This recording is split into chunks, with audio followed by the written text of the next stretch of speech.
Good day mga ma'am and sir! For today's video ay may educational tour kami kasama ko si Sir Nante, ang Project Development Officer 3 at Section Head ng Disaster Preparedness namin sa DSWD Field Office 6. Makakasama din namin ang mga bagong PDO na na-assign dito sa probinsya ng Negros Occidental. Hi guys, so nag-stop over muna kami dito sa DSB kasi kakain kami ng agahan. And then hinihintay namin din yung LGU na kasama namin sa tour sa ngayon sa San Carlos at saka Calatrava dito sa Negros Occidental. Ito ay part ng aming inisyatibo sa pag-i-implement ng 2025 na Project Lawa at Binhi. So gusto kasi nilang makatour dito at makita yung mga success implementation namin dati 2024 para malamangan daw nila. At dahil andito na ang ating mga bisita, tara na, let's go sa site ng Project Lawa. So dumating na tayo ngayon dito sa Barangay Quezon sa San Carlos City at kasama ko na sila, ang isang buong team ng Sipalay City Agriculture Office.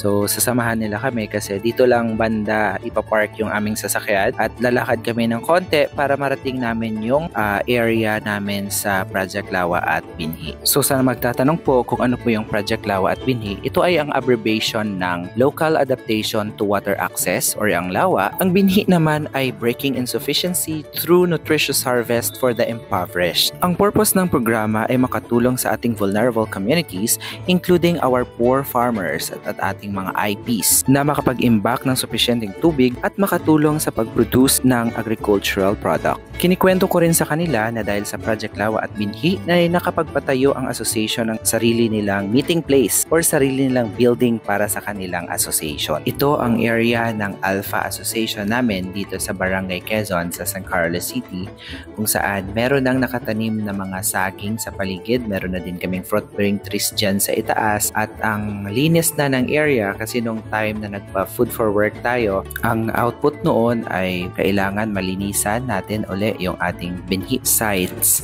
at mapaganda pa natin ang surrounding ng ating Project Lawa at Binhi. Isa din sa mga suggestion natin sa association ay makapagpatayo ng kahit maliit lang na kubo na kung sakaling umulan at nagtatrabaho sila dito sa site ay meron silang mapasilungan or katulad nito may unexpected tayo na mga bisita na na-request na kailangan nilang mag-tour ay may area tayo para i-accommodate sila.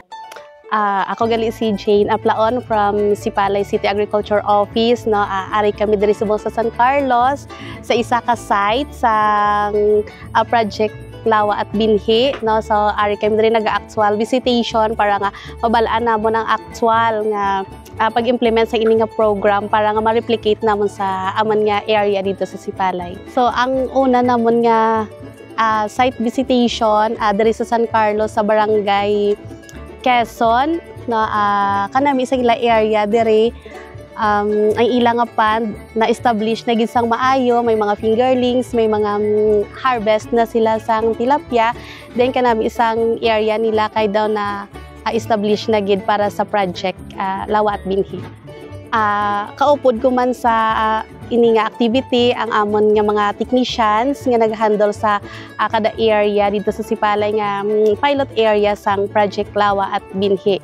Upod man namon ang fisheries section, ang farmers association nga representatives sang farmers association para nga sila man mismo maka-actual tan-aw sang site or makapamati man sang mga strategy nga ginhimo sang mga nag-success na nga project sang Lawa at Binhi.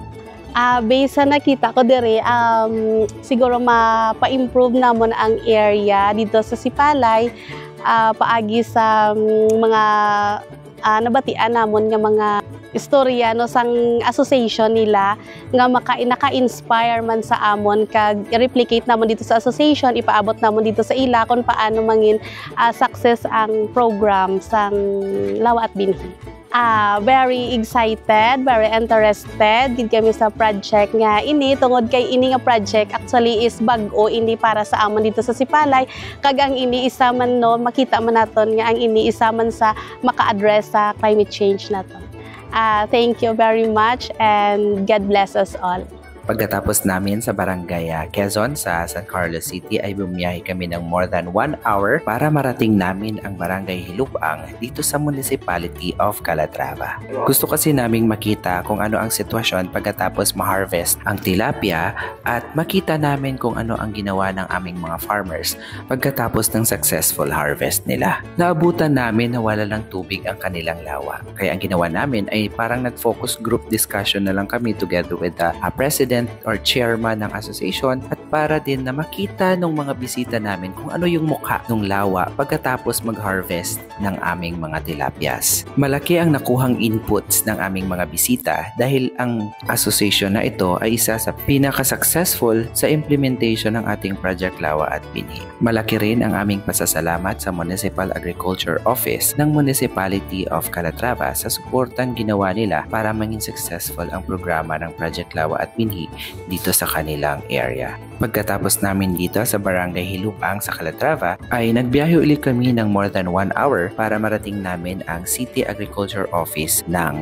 San Carlos City. Kami ay nakipagpulong sa City Agriculture Officer ng San Carlos City para magbigay ng updates sa nangyaring pagtutour namin sa bisita namin coming from City Agriculture Office ng Sipalay City. At nakapag-usap kami sa Administration Division kasi meron silang pasalubong sa ating mga bisita. So pagkatapos ng aming pag-uusap dito sa loob ng opisina ng City Agriculture Office, kami ay nagpasalamat at nag-thank you sa lahat ng suportang binigay nila sa tour na ito. At ako rin ay taus-pusong nagpapasalamat sa lahat ng nanonood sa aking video at hanggang dito na lang mga Mami Sir, hanggang sa susunod ng mga videos ng update ng Project Lawa at Binhi. Bye-bye po at maraming salamat sa inyong lahat.